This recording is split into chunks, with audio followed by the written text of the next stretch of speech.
الحمدللہ رب العالمین والصلاة والسلام علی اشرف الانبیاء والمرسلین سیدنا و مولانا محمد وعلی آلہ وصحبہ اجمعین، اما بعد۔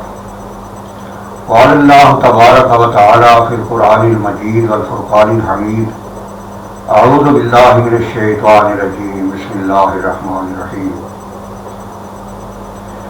یا ایھا الذین آمنوا اتقوا اللہ وقولوا قولا سدیدا یصلح لکم اعمالکم ویغفر لکم ذنوبکم، صدق اللہ العظیم۔ وقال النبی صلی اللہ علیہ وسلم اربع من کن فیہ کان منافقا خالصا ومن کانت فیہ خصلۃ منہن کانت فیہ خصلۃ من النفاق، اذا اؤتمن خان، اذا حدث کذب، اذا عاہد غدر، اذا خاصم فجر، او کما قال النبی صلی اللہ علیہ وسلم۔ ارشاد باری تعالی ہے، اے ایمان والو، اللہ تعالیٰ سے ڈرو اور سچی بات کہو تاکہ تمہارے اعمال سدھر جائیں اور تمہارے گناہوں کو معاف کر دیا جائے۔ فرمایا نبی پاک صلی اللہ علیہ وسلم نے کہ چار چیزیں، چار نشانی ایسی ہیں جو کسی مسلمان میں پائی جائیں تو وہ پکا منافق ہے، خالص منافق ہے، اور اگر ان میں سے کوئی ایک نشانی اس میں پائی جائے تو گویا اس میں ایک نشانی نفاق کی ہے، جب تک کہ اس کو چھوڑے نہیں۔ اذا اؤتمن خان، جب اس کے پاس امانت رکھی جائے تو اس میں خیانت کرے۔ اذا حدث کذب، جب وہ بات کرے تو جھوٹ بولے۔ اذا عاہد غدر، اگر وہ کسی سے کوئی وعدہ کرے تو وعدہ خلافی کرے۔ اذا خاصم فجر، اور اگر اس کی کسی کے ساتھ کوئی جھگڑا ہو جائے تو اس کو گالی نکالے۔ اس حدیث شریف میں نفاق کی علامات کا بیان ہے، منافق کا بیان ہے۔ یہاں یہ بات بیان کرنا ضروری ہے کہ منافق دو قسم کے ہیں۔ ایک قسم کے منافق وہ لوگ تھے کہ جب نبی پاک صلی اللہ علیہ وسلم نے دین کی دعوت کا آغاز کیا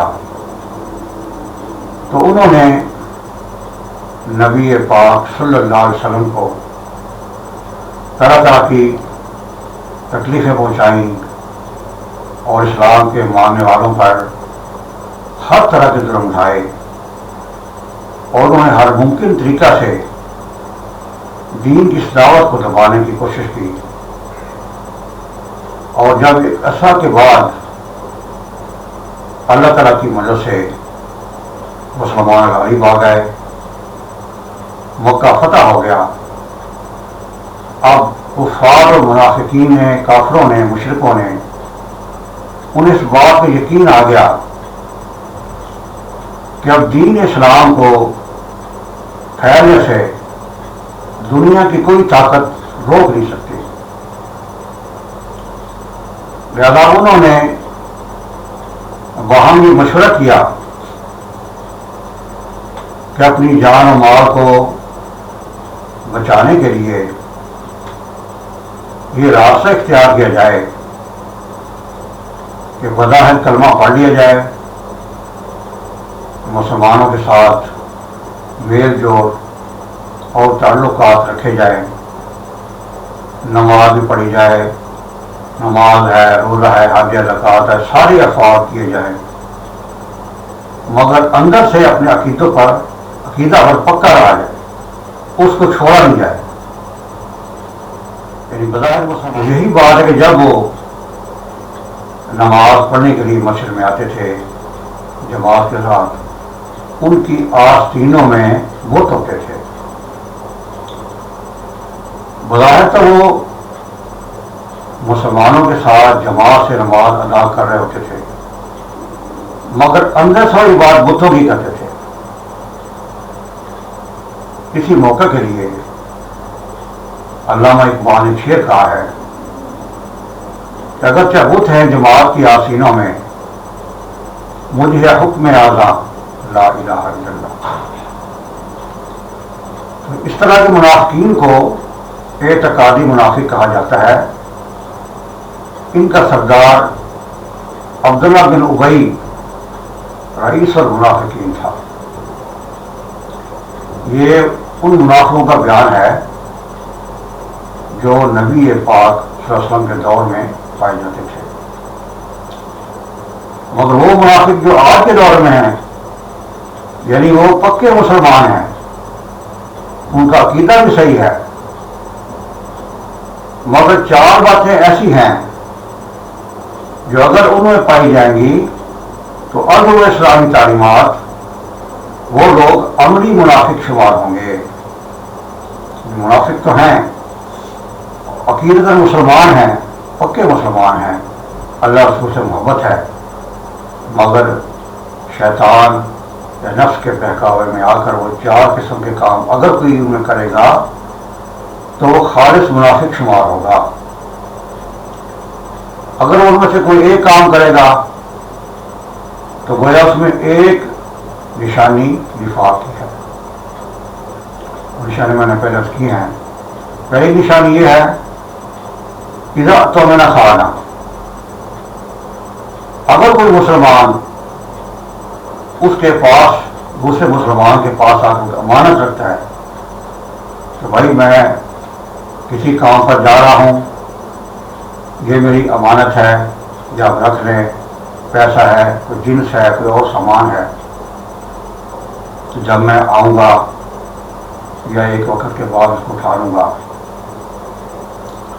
اور اس نے امانت اس مسلمان کے پاس رکھ دی ہے، اور اس کا کام یہ ہے دوسرے مسلمان کا کہ وہ اس امانت کی پوری طرح حفاظت کرے۔ اگر وہ حفاظت نہیں کر سکتا تو پہلے اسے کہہ دے کہ بھائی میں تمہاری امانت نہیں رکھ سکتا، آپ کسی اور کے پاس رکھوا لیں۔ اگر وہ اس امانت میں خیانت کرے گا تو وہ منافق شمار ہوگا۔ اور دوسری بات اذا حدث کذب، اگر وہ جب وہ بات کرتا ہے تو جھوٹ بولتا ہے۔ اب یہ بات ہم میں عام طور پر پائی جاتی ہے، یعنی مسلمانوں میں، ہمارے معاشرے میں یہ بات عام ہے، اس کو کوئی عیب نہیں سمجھا جاتا، بلکہ بعض لوگ اس کو اپنی فنکاری قرار دیتے ہیں، ہوشیاری قرار دیتے ہیں کہ بھائی میں نے اس طرح جو ہے اس کو ڈانٹ دی ہے، اس طرح میں نے اس کو ایک طرح کا جو ہے دھکا لگا دیا ہے، کام کرنا تو بڑی دور کی بات ہے، بس میں نے یہ کہا کہ بھائی ہاں کہتے رہو، ہاں بھائی میں تمہارا کام کر دوں گا، ہاں بھائی تمہارا کام ہو جائے گا، ہاں بھائی بات اس طرح ہے، مگر وہ جھوٹ بولتا ہے۔ ارشاد باری تعالی ہے یا ایھا الذین آمنوا اتقوا اللہ وقولوا قولا سدیدا، اے ایمان والو سچی بات کہو، پکی بات کہو، اللہ تعالیٰ سے ڈرو اور سچی بات کہو۔ یعنی جو آدمی اللہ تعالیٰ سے ڈرتا ہے کہ میں نے اللہ کے حضور پیش ہونا ہے، میرے اعمال کا حساب ہوگا، تو وہ کبھی جھوٹ نہیں بولتا، دوسرے مسلمان کو دھوکہ نہیں دیتا، سچی بات کہتا ہے۔ آگے ارشاد فرمایا یصلح لکم اعمالکم ویغفر لکم ذنوبکم، سچی اور پکی بات کہنے کا فائدہ کیا ہے؟ اللہ کا ارشاد فرماتے ہیں یصلح لکم اعمالکم، کہ تمہارے اعمال سدھر جائیں گے، تمہارے کام بن جائیں گے، تمہیں سکون اطمینان حاصل ہوگا، تمہاری پریشانیاں دور ہو جائیں گی سچی بات کہنے سے، وَيَغْفِرْ لَكُمْ ذُنُوبَكُمْ، اور تمہارے گناہوں کو اللہ تعالیٰ معاف فرما دیں گے۔ یعنی آپ دیکھیں کہ سچی بات کہنے کا فائدہ کتنا بڑا ہے اور جھوٹی بات کہنے کا کیا نقصان ہے۔ اگر دونوں کا موازنہ کیا جائے تو نقصان بہت زیادہ ہے، فائدہ کوئی بھی نہیں ہے جھوٹی بات کہنے میں۔ فائدہ اتنا بڑا ہے کہ اللہ کا ارشاد فرماتے ہیں کہ تمہارے کام بن جائیں گے، تمہارے اعمال سدھر جائیں گے، تمہارے گناہوں کو معاف کر دیا جائے گا سچی اور پکی بات کہنے سے۔ اور جھوٹ بولنے سے کیا ملتا ہے؟ اس کو زیادہ دھوکہ دے دیا تھوڑے سے فائدے خاطر، یعنی جھوٹی بات کہنے والا نقصان بہت زیادہ ہوتا ہے، بنسبت سچی بات کہنے والا ہوتا ہے، اس کے دنیاوی کام بھی بن جاتے ہیں، اس کے اندر میں گناہ بھی معاف فرما دیتے ہیں۔ اس لیے کسی کو جھوٹی بات کہنے سے، دھوکہ دہی سے، ایسے ڈال دینے سے اپنے آپ کو بچانا چاہیے۔ اس میں نقصان اپنا ہی ہے، اس کا کوئی نقصان نہیں ہے۔ تیسری نفاق کی علامت یہ ہے اذا عاہد غدر، جب مسلمان بھائی کسی سے کوئی وعدہ کرے، اگر اس کے وعدہ خلافی کرے گا تو وہ نفاق کی علامت ہے، منافق ہے۔ اب یہ بات بھی عام ہے، کہتے ہیں وہ وعدہ ہی کیا جو وفا ہو گیا۔ یہ بات عذر، مذاق، استہزاء اور طنز کے طور پر کہتے ہیں کہ میں نے وعدہ ہی کیا ہے، ارادہ تو نہیں کیا۔ اگر میں نے اس سے وعدہ کیا ہے، ایسے ہی میں نے کہہ دیا ہے، کام دیکھیں جب ہوگا، میں نے ارادہ نہیں کیا اس کے کام کرنے کا۔ اللہ کا ارشاد فرماتے ہیں ان العہد کان مسئولا، کہ وعدوں کے بارے میں روز قیامت سوال کیا جائے گا کہ بھائی تم نے اس سے وعدہ کیا تھا، پورا کیوں نہیں کیا؟ کام جب کریں گے سو کریں گے، ابھی میں نے تنخواہ دیا اس کو تو جا بھائی تمہارا کام کر دیں گے، فلاں کام کر دوں گا۔ یہ بہت غلط ہے۔ اور چوتھی علامت اذا خاصم فجر، اگر کسی مسلمان کا دوسرے جھگڑا ہو جاتا ہے، آپس میں کوئی اختلاف ہو جاتا ہے، لڑائی جھگڑا ہو جاتا ہے، اگر وہ گالی نکالے گا تو وہ منافق شمار ہوگا۔ تو گالی نکالنا نفاق کی علامت ہے، اس سے بچنا چاہیے۔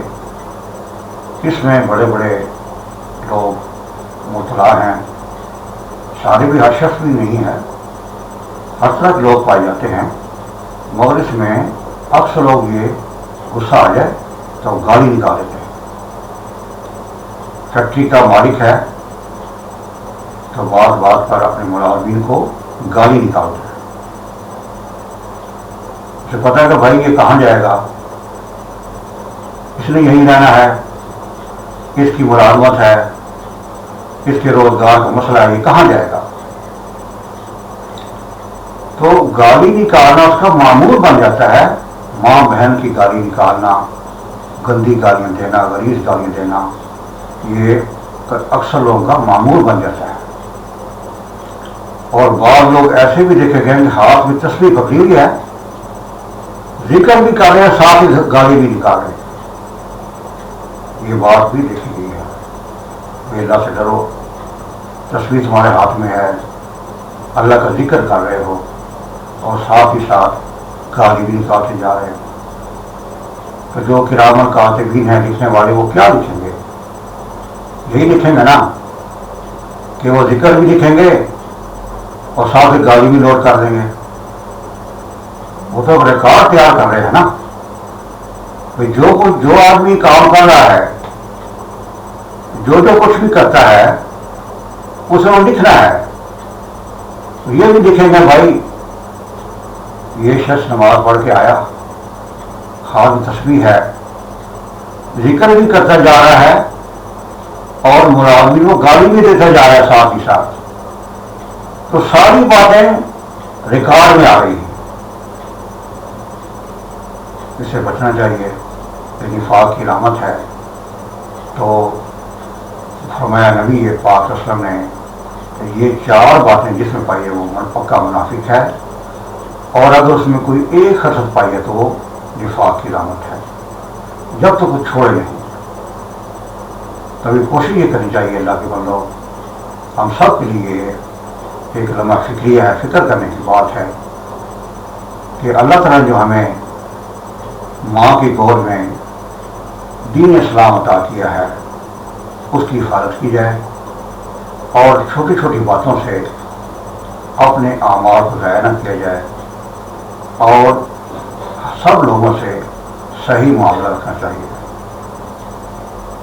اللہ تعالیٰ مجھے اور آپ کو اچھے اعمال کرنے کی توفیق عطا فرمائے، خاتمہ ایمان کو فرمائے، وما علینا الا البلاغ المبین۔